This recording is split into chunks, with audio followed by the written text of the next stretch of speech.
New fallout after that ABC News investigation this week. Brian Ross and his team uncovering widespread theft by TSA officers working airport security, some of them stealing your property as it goes through those scanners. Last night here you saw Brian track down one stolen iPad to an agent's home, confronting him right there. Tonight, Congress taking notice, some calling it the last straw. And in just 24 hours, we've heard from thousands of viewers sending us messages on Facebook and online, outraged, some saying it's happening to them. Here are just a couple of their voices. I think for sure that the TSA employees have been involved in removing personal items from my bag. Took my shoes off, went through the machine, bent over, put my shoes on, turned around, grabbed my cash wallet, cell phone was missing. And so we turn once again to our chief investigative correspondent, Brian Ross. And today, Brian, you got Capitol Hill's attention. Indeed, David, with the chairman of the House Transportation Committee, John Mica of Florida, calling for a total reform and sweeping changes in the management of TSA.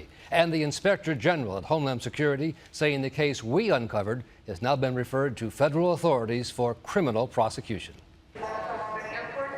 While members of Congress are calling for a complete overhaul of TSA, hundreds of airline passengers are also reacting. Some saying they too have been victims of TSA theft, but no one would believe them.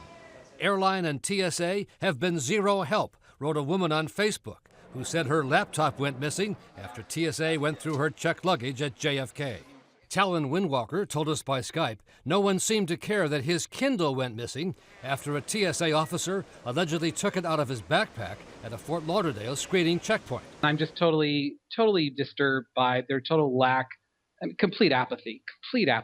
Dallas businessman Dirk Wenzloff says he also got the cold shoulder from TSA after his iPad disappeared from his checked luggage. Gone. Completely gone. Using the Find Me app, Wenzloff tracked it to this man, TSA officer Clayton Dovall, who authorities say was found with at least 5 other stolen iPads when he was arrested. It's less the value of the item, it's the fact of being violated in some way.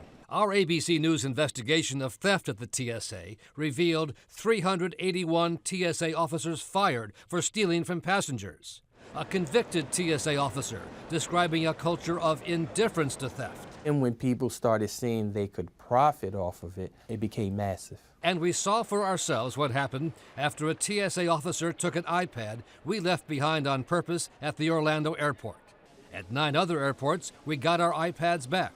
But in Orlando, after filling out a missing property report, we were told the item was not found and no further action was taken.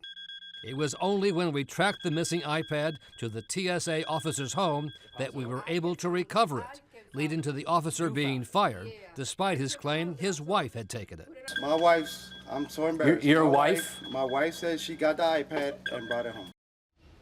For its critics in Congress, our report on the TSA was only the latest example in a series of miscues, invasions of privacy, and just yesterday, the failure of TSA screeners to spot a loaded pistol inadvertently left in a woman's purse. The weapon got past the TSA checkpoint at the Orlando airport and made it onto a flight to Newark, where the woman, a Florida firefighter, realized what had happened and reported it to authorities, David. Yet another unwelcome headline. Brian, thanks to you.